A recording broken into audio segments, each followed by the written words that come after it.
I don't know. I was having trouble. There was just so many Zoom links. I don't think people quite realize just how many Zoom links there are trying to log on. No, I just.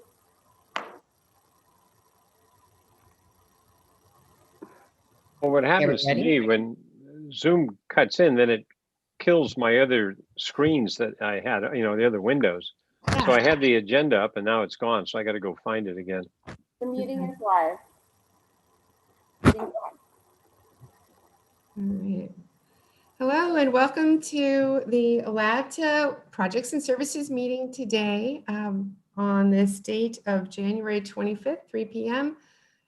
Would we please stand and or sit and put our heart on the flag, and we're all going to say the Pledge of Allegiance, and then I'm going to make the announcement about the Zoom meeting. So I pledge allegiance to the flag of the United States of America. I think I'm the only one doing this. To the republic for which it stands, one nation, under God, indivisible, with liberty and justice for all. Now I'm going to read a statement for Zoom. So this meeting is being held. I don't have to read this whole thing, but it is COVID. So documents are received and publications for the agenda are published on the Projects and Services meeting and deliberations. They are available for inspection and via electronic document transfers for COVID at the city's website, for the Projects and Services website on Labta. Carla? Yes. Do we need to note that you were elected by the panel to be the chair for this meeting? So it's on record? Well, it was a late join, so if, as a matter of record, the committee decided for this one and only meeting to go ahead and put me as chair for this meeting. Should we take a vote, or is this an ad hoc decision for this single meeting only? Staff? Michael? It's just for the single meeting. So sounded like Bob and Melissa were both in favor of you running the meeting. So you could take a vote if you'd like, but it was pretty clear that the other two were asking you to do it. Okay, so I'm happy to fill in by default. All right. So working my way through here, we've had a call. Could we please have a roll call? Yes. Director Brown? Yes. Double and alternate Hernandez? Yes. Director Warner? Here. We have a quorum. Thank you. Members of the audience may address the committee on any matters of general subject matter jurisdiction for the Labta Board of Directors. Members of the audience may address the committee on items on the agenda, but at the time the chair calls for a particular agenda item, public comments should not exceed 3 minutes. And do we have, that would be for a matter of record. Sorry, I'm just jumping around here a little bit. We do have minutes to our meeting, and that is the only thing really on our, sorry, I'm scrambled. Carla? Yes. So I don't see anybody with their hand raised. If they chose to speak right now, they would hit *9 if they're calling in. No one has their hands raised, and we did not receive any comments via email. Great, thank you very much. So we don't have anything as matters open to the public. We have the minutes for our November 23rd meeting for the Projects and Services. Do I have a motion? I will go ahead and move the minutes for the Projects and Services Committee for November 23rd, 2020. I'll second. We have a motion made and seconded. All those in favor, would the roll call please, would staff please take a roll call vote? Yes. Director Brown? Yes. Double and alternate Hernandez? Yes. Director Warner? Yes. Passes unanimously. Passes unanimously. We have a presentation for the evaluation of paratransit services. Staff, could we have a presentation, please? Yeah, you bet. I'll start the presentation and then hand it off to Tone. As you'll recall, at your last board meeting, we gave the board an update on where we were with the proposal process for the next contract for your paratransit services. And we mentioned that as we were going through that process, we also looked at the potential of having a partnership, a pilot project, if you will, with County Connection, our neighboring transit agency. And we were directed by the board to continue to look at that, to bring back additional information. And what I'm seeing is that it's quite promising. So Tone has been working regularly with the staff at County Connection to firm up what kind of cost savings there might be and so on. So we'll have Tone take us through the slide deck.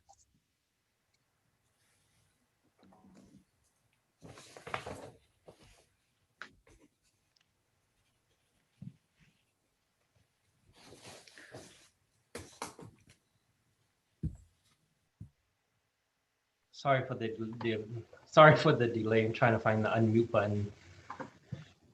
Good afternoon. As Michael mentioned, I'm here to talk about the paratransit operation and maintenance contract. I put together this presentation in anticipation of having new board members, but all three of you have seen and heard this item before, so I'll skip the background slides and go straight to where we left off at the December board meeting.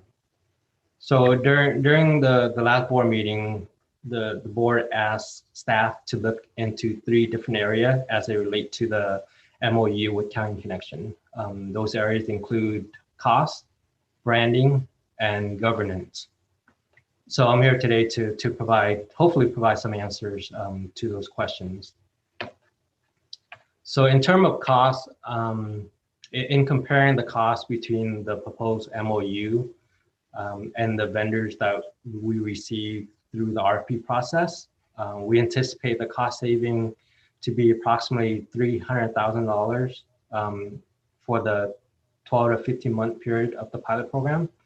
And this is due to the economy of scale of us combining our service with County Connection service and sharing the same contractor. In terms of branding, from a rider's perspective, nothing really changed except for the vehicles. So different vehicles, but we'll continue to use the same topper as you can see here in the picture. And the driver uniform will be consistent, as well as the identification badge that they carry with them. In terms of governance, with this MOU, LAFTA will still continue to oversee the daily operation, and then the board will still continue to drive all the policy for the service. However, during the pilot program, we would like, or staff would, from both agencies, would like to explore opportunity to align the service policy and possibly integrate several functions in an effort to create a more seamless paratransit program. Right now, we have 2 different fares. I think our fare is $375 for an 80 trip. County Connection is $4, and we both have different no-show policy. So with this pilot, I think that's a good opportunity to align it so it makes it easier on the customers. So for this period, we're also proposing to form a joint agency committee consisting of board members from both agencies to help staff during the process of possibly implementing those changes. Also, during the December board meeting, Director Bound inquired about the potential impact to the recent change with the Pleasanton Paratransit service. Recently, City of Pleasanton entered into or awarded a contract to Black Tie Transportation for the paratransit program. One of the key changes that came out of that is starting February 1st, all the 8-day trips from that paratransit program will be shifted over to LAFTA. In talking to County Connection, we believe that there's more than enough capacity to take on the additional trips, which is currently to projected pre-COVID level, projected to be around 1,000 trips that we would take on. And because we are shifting customers from one service to another service. I think will be advantageous for LAFTA staff and the City of Pleasanton staff to conduct outreach to those customers that are now getting picked up by a wheels vehicle rather than a Pleasanton paratransit vehicle. Some of the other key changes and benefits as a result of this MOUs include the call center. Currently, the call center is being performed, or the reservationist function is being performed out of state. With this MOU, the call center is will be located in Concord. So the staff is well informed of the geographic area and the condition around the Bay Area. With this MOU, as you can see from the map, it combines both service area into one. So it will eliminate the need for a transfer if someone wants to go from a County Connection service area to a LAFTA service area or vice versa. And lastly, this MOU will add a road supervisors that will be available in the field to help both the customers and the drivers on a day-to-day basis. This function is currently not available with the current contract. So in summary, again, LAFTA management will still oversee the day-to-day operation. The LAFTA board will continue to drive the policy for the service. And if this is approved, the pilot with County Connection is anticipated to begin on April 1 and end on June 30th of 2022. And depending on the outcome of the pilot program, if it's successful, then LAFTA and County Connection will look to issue a joint MOU or a joint RFP. And if it's not successful, then LAFTA will issue an independent RFP before the conclusion of the pilot. So with that, staff is recommending that the P&S committee recommend to the board to authorize the executive director to reject all proposal from the current RFP 2020-04 and enter into an MOU with County Connection to establish a 50-month pilot program. So with that, I'll take any question you might have. Thank you, Tone. Do we have any questions? I don't have any questions. I just have some comments. It seems like it'll be a repeat also for the next meeting with regards to, I don't see it being a problem to do the 15-month pilot program. I believe that we can learn from it and, be able to run the trial and see how well it works before we can move forward something permanent or to decide that we want to do something else. Well, thank you. Member Warner? Oh, I think it makes sense to try this pilot. It doesn't look like there's too much of a downside other than the potential confusion for the various clients trying to know how to get the service and everything. But it seems that the benefits of this are worth transitioning the various people through the different options. And even if we have to change it again a year or so from now. Thank you. And my comments are that I think ridership is difficult. People don't change quickly. They get used to a route. They get used to being an access or a service provider going into certain areas. So this is a big change. And so I know I'm not taking it lightly, but this will offer ridership for Dublin, Pleasanton, Livermore residents to have access to Contra Costa County hospitals, which they haven't before. And that can be really important because I know some people are looking for example, the Walnut Creek Kaiser as their source for even things like vaccines and vaccine treatments or COVID treatments. So I will definitely support staff recommendation, but it sounds like it's well planned and well thought out. And I know it has been a big decision for this organization to make. I believe what you're looking for is a recommendation for taking this to the board. Is that correct? Correct. So we're looking for a motion to take this recommendation from staff to the board. Also move. I'll second. Motion made and seconded. Because the roll, Please call the roll for a vote. Director Brown, Yes. Dublin Alternate Hernandez, Yes. Director Warner. Yes. It passes unanimously. Excellent. All right. Our next item on the agenda is item 6. It's the executive director's report. All right, and here I was worried that we were going to go past 4 o'clock. I do have a few items in the executive director's report. There's certainly an update on the ridership, which continues to be, low and reflecting the stay-at-home order. About 1,100 passengers compared to over 7,000 just a year ago.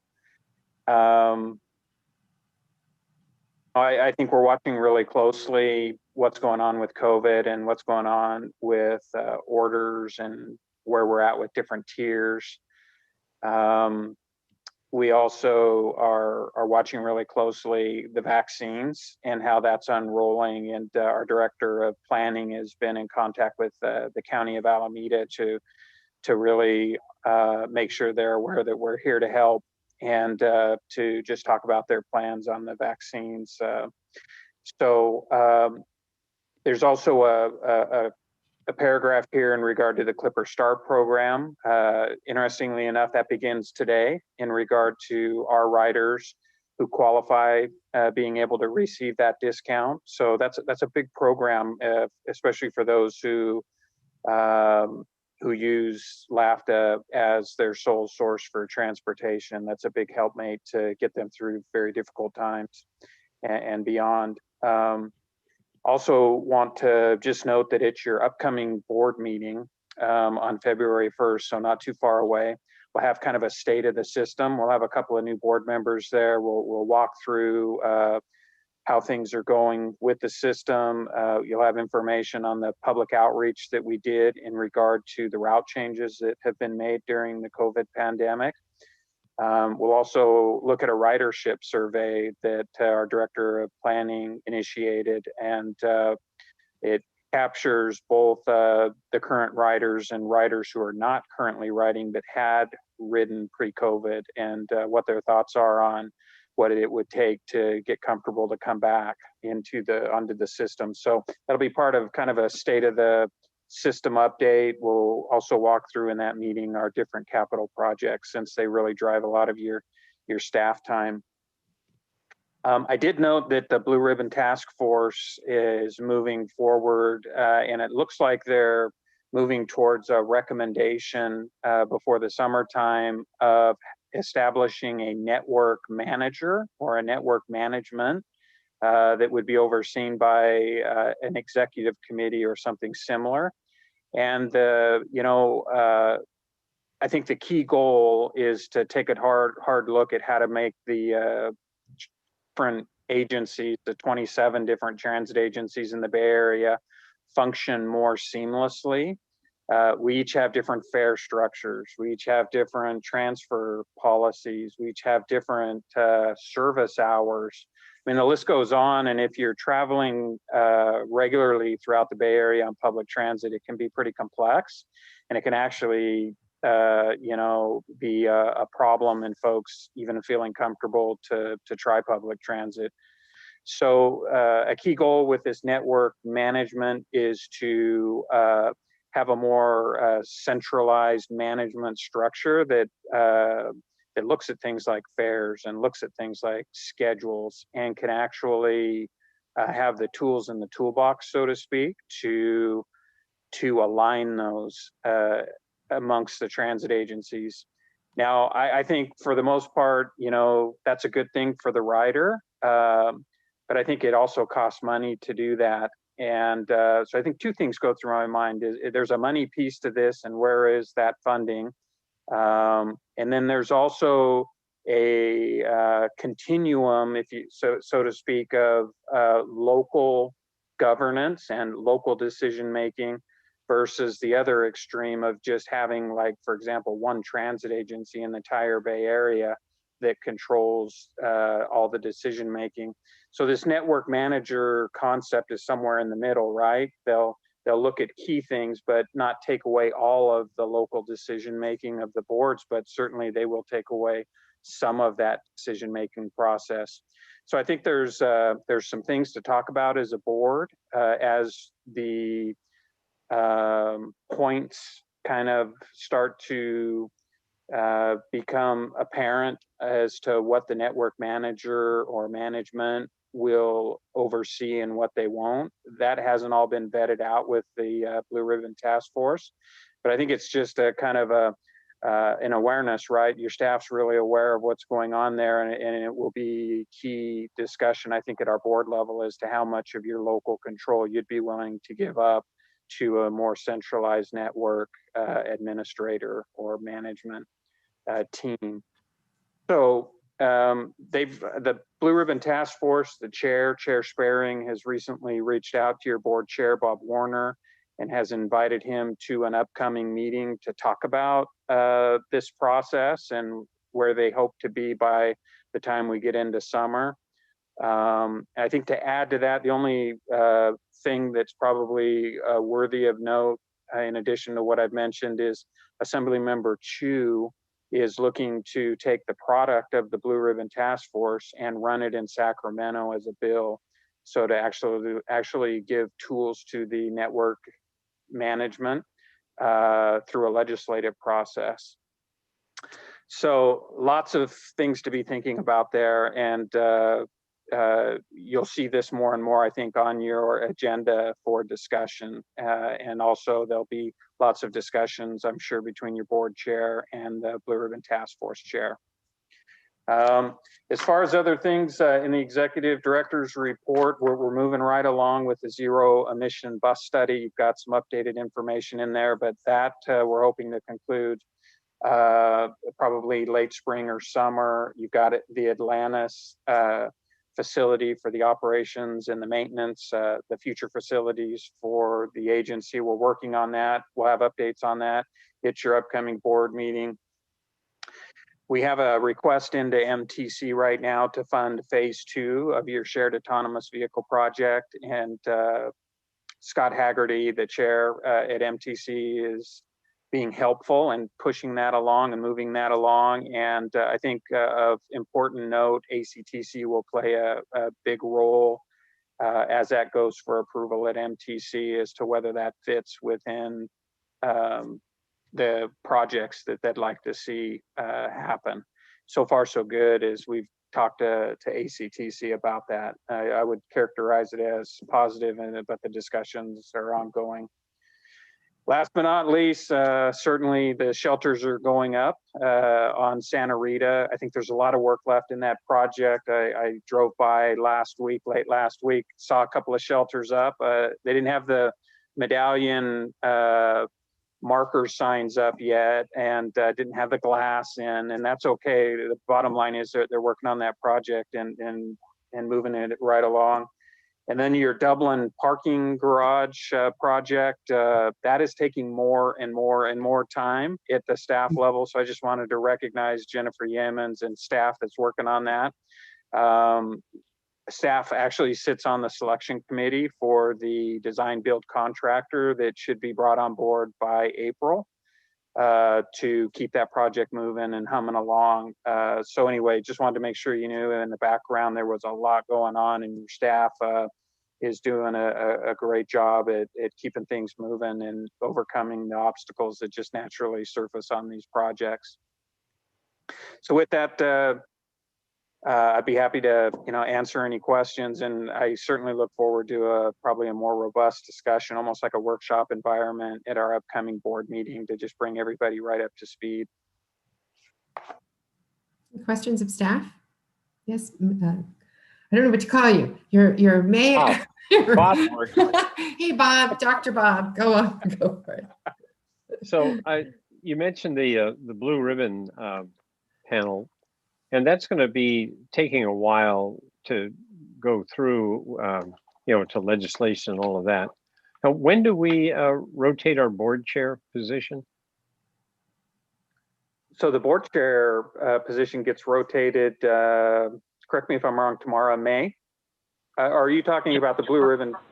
Talking No, about the no, elected board chair, our right? own one. Yeah. July 1st. It's for the July meeting. Okay.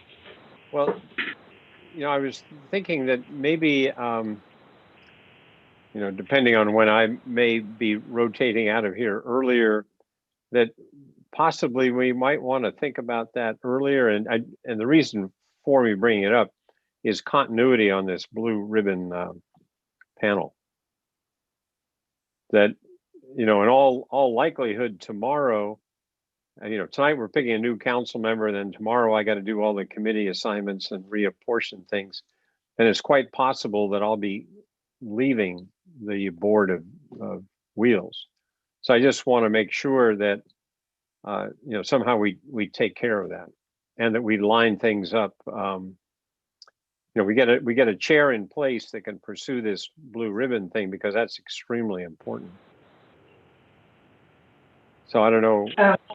Then if we replace the chair according to our JPA, it will have to be somebody from Livermore to serve from now until July. So it's going to be somebody new if you leave. Well, and then then after July. that's worth thinking about, because maybe that's I don't want to rotate out as soon, because this is important. The question then comes up: can we make it a subcommittee of this board that I could work with to assure, a transition through here? I'm just bringing it up because I think we might want to have more than one person on this. Then Tamara, who's after Bob? Like which city?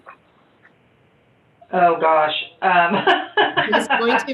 It was going to be Jerry Penton. He was our vice chair. Right. Yeah, it would be the vice chair, and then, or Pleasanton, somebody from Pleasanton, and then I think it's the county's turn after that, and then Devlin's, because David was just chair last year. Mm-hmm. Yeah, so it would be a good, thought process to maybe have someone from Livermore and from Pleasanton on there, just as a. I think it might be a good idea, because this strikes me as extremely important to the future of the of the system. Mm-hmm. And even if I weren't contemplating rotating off, I think we should have more than one of us on this. I mean, Michael, what is your thought about the possible impact of this blue ribbon panel? I think they're looking for significant changes. If I just tell you what the trend is on the panel itself, I would foresee that if a network administrator or a network management group were to come into play, especially legislatively, they would be looking to not only align fares, which would impact your budget, and align schedules, which could take away some of your ability to put buses where you want to put them, when you want to put them. But I'm also thinking, just from the discussion, that they're going to try and get their fingers, so that network management will probably look to even go as far as prioritizing capital projects throughout the Bay Area to ensure that HOV lanes and other capital projects happen quicker. So I think you're going to see a lot of influence happen to the capital projects, and of course they're going to be looking for where the biggest bang of the buck is, which in their mind's eye is going to be in the core. So you could see some of your capital projects reprioritized for projects that are more into the San Francisco, Oakland area. So those are some examples of how the decision making with this network administrator could impact. So I think, does that make sense to the rest of the board members here, that we augment any interactions I have with the blue ribbon with, I guess the next up is Pleasanton? Is that what I heard? I'm actually a little bit confused. I'm not familiar with the blue ribbon process. Is it a part of ACTC or MTC, or are we part of LAPTA as a seat on the Blue Ribbon Committee? So it is a 9-county Bay Area Blue Ribbon Committee. So it's more MTC than it is ACTC. You have the members, the voting members on the Blue Ribbon Task Force were selected by Chair Scott Haggerty at MTC, and they're broad, right? You have a handful of transit agencies whose executives sit on the task force. You have labor on the task force. You have a handful of political opinion leaders on the task force who are, heavily involved in transportation policy in the Bay Area. So I will say that joining the task force are also key folks up in Sacramento. Your Secretary of Transportation's on the task force, and his staff is heavily involved in the task force. So anyway, that gives you an idea of the composition. Okay, well, I'm fully confident that our chair, Bob Warner, could easily slip into that position. But it's a matter of Bob balancing his work time and availability for that role. Oh, I was just thinking, I'm willing to participate. I was just saying, do we want to have more than one of us? I was just offering that. But I think in the short term, I can handle it. I was just thinking of the longer term implications. So if anybody wanted to kind of join the effort, that's all. But we don't need to, just offering. Okay. Hopefully staff will give you good support. And I assume, Michael, we're going to have a staff member like Tone present, or yourself present for these Blue Ribbon meetings. Yeah, I actually serve as a voting member. I was appointed as a voting member. So I think that staff's really watching it closely, and I don't want to paint it as all bad either. I mean, I'm just kind of giving you the potential negative impacts, and there certainly are positive impacts if you're a transit rider or you're looking to build transit ridership. So, yes, well, I mean, as we move forward, I'll make sure that the chair has all the tools and the information that he or she needs, as we move forward with that Blue Ribbon Task Force. All right, and then Bob, you let us know if you need more help or if you want. Right. I just wanted to explore exactly what we're talking about here. So I think it makes sense. You made me very nervous when you thought I'm assigning positions and I might get off the board, and here you are, chair.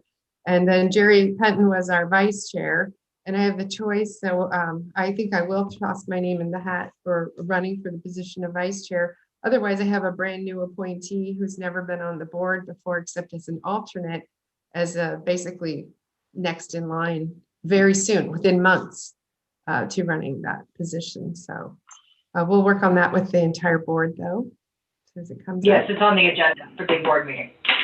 Yeah, and I think this is another reason for making sure that our assignments to positions coincide with the election cycle, just as an example. Right.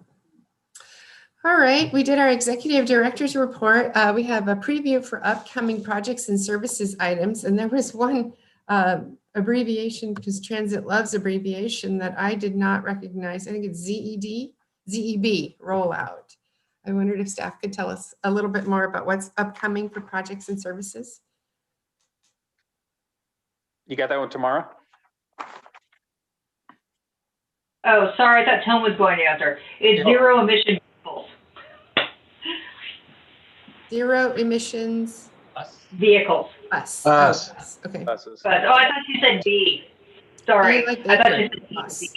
B. Zero emission bus, zero emission vehicles. Depends on whose staff report I'm reading. Yes, so that's we're working on a study to determine if we should go hydrogen or electric, or exactly how we want to do it. Because in a few years, it'll be mandated that we start purchasing some. So one thing I wanted to mention is that participated in the U.S. Conference of Mayors meeting this past weekend. John Kerry is the new designee for climate action. But in that panel discussion, they were mentioning hydrogen. And I think he mentioned it a couple of times. So it's certainly something that should be looked at, especially for the larger vehicles. It seems to be making sense. Yeah, just as a follow-up to that, we were working with County Connection on the service that will be provided on the 680. Because of the Dublin parking garage, we had the opportunity to actually lead the study of express bus, so to speak, on the 680. And the state, Bob is really interested in doing a pilot project where the buses that would be required for any planning that we do on the 680, the buses be hydrogen. So we've been looking at it in our zero emission study and in the opportunities to bring in state money to roll off hydrogen buses as our zero emission. There's really some great advantages to hydrogen, both from a fueling perspective and from a range perspective. It reacts and functions more like diesel in its fueling time and in its range. And long-term doesn't require the scaling of all of the electric bus infrastructure, all the chargers throughout the system to keep the buses going. So I'm glad they talked about hydrogen. It's becoming more and more of an attention getter in public transit, and certainly with LAFTA. The only other thing to add to that, it might be of interest, is we have Gillig as a next door bus manufacturer.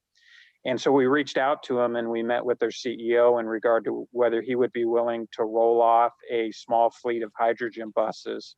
And so that conversation got started, and he's pretty excited about that opportunity. And the state is excited potentially about a consortium that Gillig would be a part of for the hydrogen buses. I think if it makes sense, any of the Tri-Valley cities mayors if you wanted to set up a meeting with him and us, that might be helpful. What do the rest of you directors think about that? That would be great, Michael, if you can set that up for us, and then I would love to join. Absolutely, I'll Fantastic. agree. And we're all working on CAP 2, our Climate Action Plan 2. And if zero emission buses helps us to achieve Climate Action 2 requirements, I'm all for it as well. So our ears are all peaked just on the idea of zero emissions and carbon free and anything along the lines of zero emissions, ZEB. And you get that on Valley Link as well. Make sure those trains are hydrogen. Yeah. Michael's right on that. He's just working all, 24/7. Oh man. Yeah, that one's a big lift, but totally. I mean, I think hydrogen ultimately may be your zero emission fuel of the future, just based on its characteristics. But I guess a lot's still yet to be seen. Now, I don't know if you guys know, I mean, hydrogen got a bad rap because of the Hindenburg, but do you know what the skin of the Hindenburg was made of? It was rocket fuel. Oh, wow. And that's why it burned, because you don't see a flame from hydrogen, but what you see all that from the Hindenburg, it was coated in rocket fuel. Wow. Rocket fuel and hydrogen. Now there's a combination. All right, we're going back to our staff report here, and we're winding things down. I know we have a future meeting and matters initiated. So we've actually been pretty forthcoming on matters initiated, but we do have another meeting coming up. Let's see, get back to my agenda here. Sorry about this. Is there anything that hasn't been raised by members of the committee that we do want to raise? Jump in. I don't have anything. Okay. Our next meeting is February 22nd for projects and services. And of course, we'll have a board meeting in the beginning of February. Anything else? No, thank you, Carla, for doing this. With that, our meeting is adjourned. Thank you. Thank you, Carla. We're on to ACTC now, right, everybody? Okay, good night. Goodbye. Bye.